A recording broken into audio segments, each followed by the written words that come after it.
Kita datang membawa cahaya di setiap langkah. Kita bersama mengajarkan hati, mengasah rasa, menjadi pelita di kegelapan masa.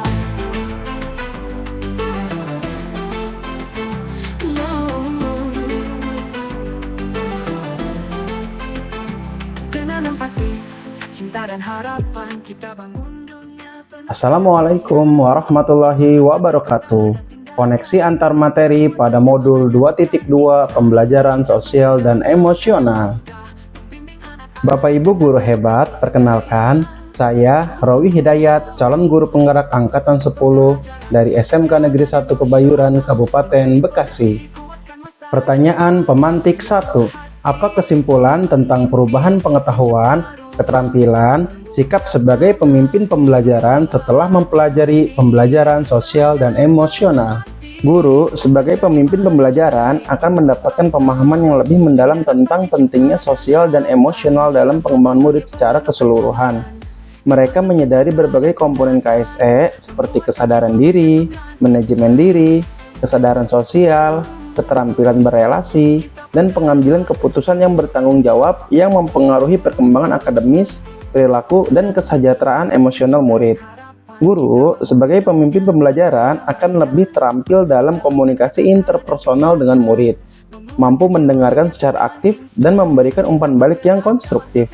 Selain itu, mereka dapat mengelola dinamika kelas dan menciptakan lingkungan yang inklusif dan mendukung bagi semua murid. Terakhir, guru sebagai pemimpin pembelajaran akan menunjukkan empati yang lebih besar terhadap murid dan rekan kerja, serta memahami pentingnya membangun hubungan yang positif dan kesadaran diri mengenai emosi dan perilaku mereka sendiri, serta dampaknya terhadap murid dan lingkungan pembelajaran. Pertanyaan pemantik 2. Apa kaitan pembelajaran sosial dan emosional yang telah Anda pelajari dengan modul-modul sebelumnya?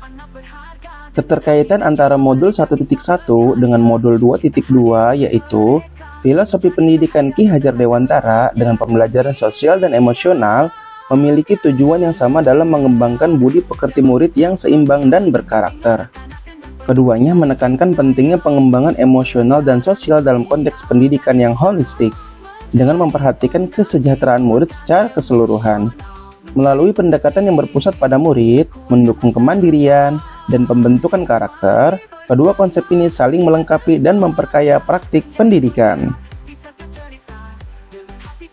Keterkaitan antara modul 1.2 dengan modul 2.2 adalah nilai dan peran guru penggerak sangat sesuai dengan prinsip dan tujuan pembelajaran sosial dan emosional.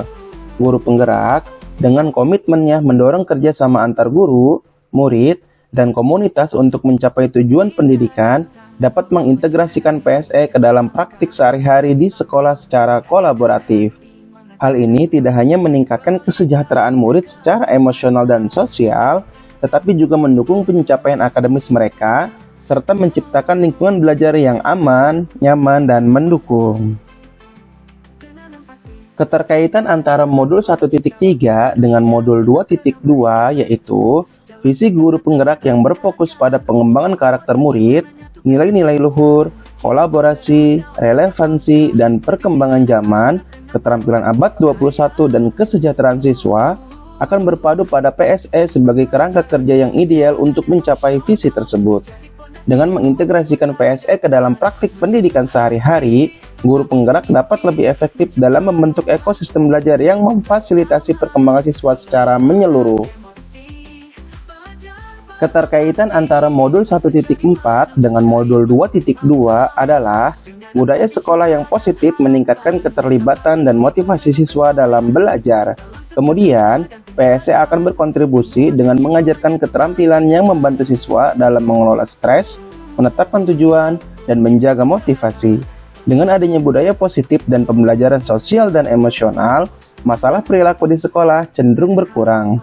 Siswa lebih mampu mengelola emosi mereka, berinteraksi dengan cara-cara yang lebih positif, dan memecahkan konflik dengan cara yang konstruktif. Terakhir, keterkaitan antara modul 2.1 dengan modul 2.2 yaitu pembelajaran berdiferensiasi, menyesuaikan metode dan materi pembelajaran sesuai dengan kebutuhan, kemampuan, minat, dan gaya belajar masing-masing murid. Kemudian, PSE memperhatikan kebutuhan sosial dan emosional murid dalam membuat mereka mengontrol diri, membangun keterampilan sosial, dan membuat keputusan yang bertanggung jawab. Dengan demikian, PSE mendukung hal ini dengan mengajarkan keterampilan pengaturan diri dan penguatan motivasi intrinsik untuk membantu murid tetap termotivasi dan terlibat dalam proses belajar, sehingga keduanya akan bekerja sama untuk memenuhi kebutuhan individual murid secara komprehensif. Dengan demikian, pembelajaran sosial dan emosional atau PSE memiliki keterkaitan dengan modul yang lain untuk mengembangkan budi pekerti murid yang seimbang dengan berkolaborasi melalui komunitas sekolah dalam mewujudkan visi seorang guru sebagai pemimpin pembelajaran yang menguatkan nilai-nilai kebajikan serta pembentukan budaya positif di sekolah yang mewadahi kebutuhan, kemampuan, minat, dan gaya belajar masing-masing murid, sehingga akan menciptakan lingkungan belajar yang inklusif di mana semua siswa merasa dihargai dan didukung dalam upaya mewujudkan karakter profil pelajar Pancasila. Refleksi pertama. Sebelum mempelajari modul ini, saya berpikir bahwa pembelajaran ini mungkin hanya berfokus pada aspek yang tidak begitu penting seperti akademik murid atau hanya tentang mengelola perilaku siswa. Sehingga, saya beranggapan bahwa keterampilan sosial dan emosional adalah sesuatu yang dipelajari secara alami tanpa perlu diajarkan secara formal di sekolah. Akan tetapi, setelah saya mempelajari modul ini, ternyata keterampilan sosial dan emosional seperti empati, kerjasama, kesadaran dan pengendalian diri, menjalin relasi, sampai kepada pengambilan keputusan yang bertanggung jawab sangat penting tidak hanya untuk keberhasilan akademis, tetapi juga untuk kehidupan sehari-hari dan masa depan setiap murid yang dapat dibentuk melalui metode yang terstruktur dan sistematis. Refleksi kedua. Berkaitan dengan kebutuhan belajar dan lingkungan yang aman dan nyaman untuk memfasilitasi seluruh individu di sekolah agar dapat meningkatkan kompetensi akademik maupun kesejahteraan psikologis atau well-being, 3 hal mendasar dan penting yang saya pelajari adalah pertama tentang KSE, yaitu menerapkan 5 kompetensi sosial dan emosional seperti kesadaran diri, manajemen diri, kesadaran sosial, keterampilan berelasi, dan pengambilan keputusan yang bertanggung jawab. Kedua, yaitu mindfulness.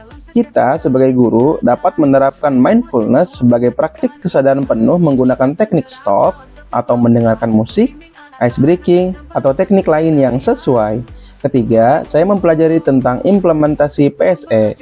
Kita dapat mengimplementasikan PSE yang berkaitan dengan kelas dan sekolah seperti pengajaran eksplisit, integrasi praktek mengajar guru dalam kurikulum akademik, dan penciptaan iklim kelas dan budaya sekolah, serta penerapan KSE bagi pendidik dan tenaga kependidikan. Refleksi ketiga. Perubahan apa saja yang akan saya terapkan baik di kelas maupun di sekolah? Untuk murid, saya akan menyesuaikan praktek pengajaran eksplisit di lingkungan kelas dan sekolah, baik di dalam maupun di luar pembelajaran. Kemudian, saya akan melakukan pembukaan hangat di awal pembelajaran, dilanjutkan dengan praktek mindfulness menggunakan teknik stop. Terakhir, saya akan membangun budaya kelas seperti kerjasama, berkomunikasi efektif, dan menjalin hubungan harmonis dengan orang lain. Untuk rekan sejawat, saya akan meningkatkan kompetensi sebagai guru dengan belajar bersama, sharing ilmu, atau melakukan berbagi praktik baik di sekolah. Kemudian, saya akan berkolaborasi dengan komunitas sekolah untuk mengimplementasikan KSE pada integrasi praktek mengajar guru dan kurikulum akademik. Terakhir, saya akan berusaha menjadi contoh yang baik dalam mengintegrasikan PSE sebagai bagian dari praktek mengajar guru di kelas dan di sekolah. Terima kasih, jadilah guru yang terus tergerak, bergerak, dan menggerakkan. Salam guru hebat. Wassalamualaikum warahmatullahi wabarakatuh.